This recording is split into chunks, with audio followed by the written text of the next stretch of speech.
Well, welcome back, friends. We are reading The Phantom Tollbooth. We are now in chapter 6, and we just met Aunt Faintly Macabre. Well, I had to look up that word because I wasn't quite familiar with it. I've heard it. The word is M-A-C-A-B-R-E, okay? This means that it's associated with death, that it is ghastly or gruesome. So knowing that the witch's name is Faintly Macabre, what do you think we might find out about her in this chapter specifically? So let's go ahead and dig into chapter 6. This is chapter 6, Faintly Macabre's story. Okay. Once upon a time, this land was a barren and frightening wilderness whose high rocky mountains sheltered the evil winds and whose barren valleys offered hospitality to no man. Few things grew, and those that did were bent and twisted, and their fruit was as bitter as wormwood. What wasn't waste was desert, and what wasn't desert was rock, and the demons of darkness made their home in the hills. Evil creatures roamed at will through the countryside and down to the sea. It was known as the land of Null. Then one day a small ship appeared on the Sea of Knowledge. It carried a young prince seeking the future. In the name of goodness and truth, he laid claim to all the country and set out to explore his new domain. The demons, monsters, and giants were furious at his presumption and banded together to drive him out. The earth shook with their battle, and when they had finished, all that remained to the prince was a small piece of land at the edge of the sea. "I'll build my city here," he declared, and that is what he did. Before long, more ships came bearing settlers for the new land, and the city grew and pushed its boundaries farther and farther out. Each day it was attacked anew, but nothing could destroy the prince's new city. And grow it did. Soon it was no longer than just a city. It was a kingdom, and it was called the Kingdom of Wisdom. But outside the walls, all was not safe, and the new king vowed to conquer the land that was rightfully his. So each spring he set forth with his army, and each autumn he returned, and year by year the kingdom grew larger and more prosperous. He took to himself a wife, and before long had 2 fine young sons to whom he taught everything he knew so that one day they might rule wisely. When the boys grew to young manhood, the king called them to him and said, "I am becoming an old man and can no longer go forth to battle. You must take my place," and found new cities in the wilderness, for the Kingdom of Wisdom must grow. And so they did. One went south to the foothills of confusion and built Dictionopolis, the city of words. And one went north to the mountain of ignorance and built Digitopolis, to the city of numbers. Both cities flourished mightily, and the demons were driven back still further. Soon other cities and towns were founded in the new lands, and at last only the farthest reaches of the wilderness remained to these terrible creatures, and there they waited, ready to strike down all who ventured near or relaxed their guard. The 2 brothers were glad, however, to go their separate ways, for they were by nature very suspicious and jealous. Each one tried to outdo the other, and they worked so hard and diligently at it that before long their cities rivaled even wisdom in size and grandeur. "Words are more important than wisdom," said one privately. "Numbers are more important than wisdom," thought the other to himself, and they grew to dislike each other more and more. The old king, however, who knew nothing of his son's animosity, was very happy in the twilight of his reign, and spent his days quietly walking and contemplating in the royal gardens. His only regret was that he'd never had a daughter, for he loved little girls as much as he loved little boys. One day he was strolling peacefully about the grounds. He discovered 2 tiny babies that had been abandoned in a basket under the grape arbor.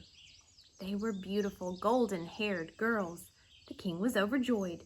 "They had been sent to crown my old age," he cried, and called the queen, his ministers, the palace staff, and indeed the entire population to see them.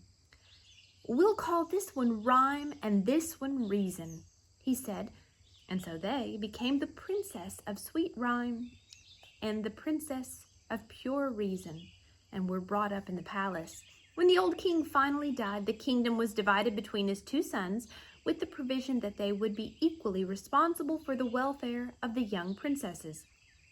One son went south and became Azaz, the unabridged king of Dictionopolis, and the other went north and became the math magician, ruler of Digitopolis. And true to their words, they both provided well for the little girls, who continued to live in wisdom. Everyone loved the princesses because of their great beauty, their gentle ways, and their ability to settle all controversies fairly and reasonably.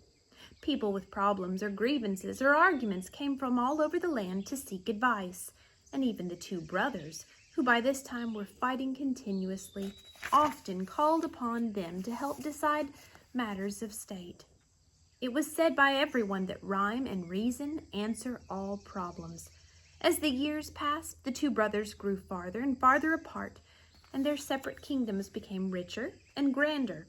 Their disputes, however, became more and more difficult to reconcile, but always with patience and love, the princesses set things right. Then one day, they had the most terrible quarrel of all. King Azaz insisted that words were far more significant than numbers, and hence his kingdom was truly the greater. And the math magician claimed that numbers were much more important than words, and hence his kingdom was supreme. They discussed and debated and raved and ranted until they were on the verge of blows, when it was decided to submit the question to arbitration by the princesses. After days of careful consideration, in which all the evidence was weighed and all the witnesses heard, they made their decision. Words and numbers are of equal value, for in the cloak of knowledge, one is warp and the other woof. It is more important to count the sands than it is to name the stars. Therefore, let both kingdoms live in peace. Everyone was pleased with the verdict. Everyone, that is, but the brothers, who were beside themselves with anger. "What good are these girls if they cannot settle an argument in someone's favor?" they growled, since both were more interested in their own advantage than in the truth. "We'll banish them from the kingdom forever."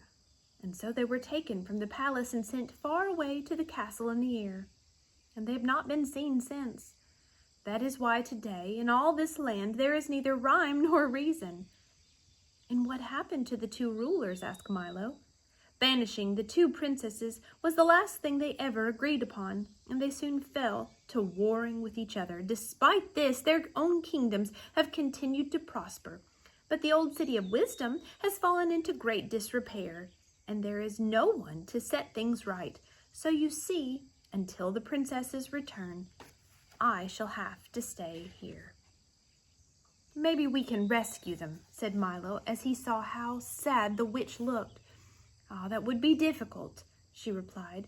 "The castle in the air is far from here, and the one stairway which leads to it is guarded by fierce and black-hearted demons." Tok growled ominously, for he hated even the thought of demons. "I'm afraid there's not much a little boy and a dog can do," she said, "but never mind. Never you mind. It's not so bad. I've grown quite used to it here, but you must be going or else you'll waste the whole day." "Oh, we're here for 6 million years, sighed Milo, "and I don't see any way to escape." "Nonsense," scolded the witch. "You mustn't take Officer Shrift so seriously. He loves to put people in prison, but he doesn't care about keeping them there. Now just press that button in the wall and you'll be on your way." Milo pressed the button and the door swung open, letting in a shaft of brilliant sunshine. "Goodbye, come again," shouted the witch as they stepped outside and the door slammed shut. Milo and Tok stood blinking in the bright light, and as their eyes became accustomed to it, the first things they saw were the king's advisors again rushing toward them. "Ah, there you are! Where have you been? We've been looking all over for you. The royal banquet is about to begin. Come with us." They seemed very agitated and out of breath as Milo walked along with them. But what about my car?" he asked. "Oh, don't need it," replied the Duke. "No use for it," said the minister.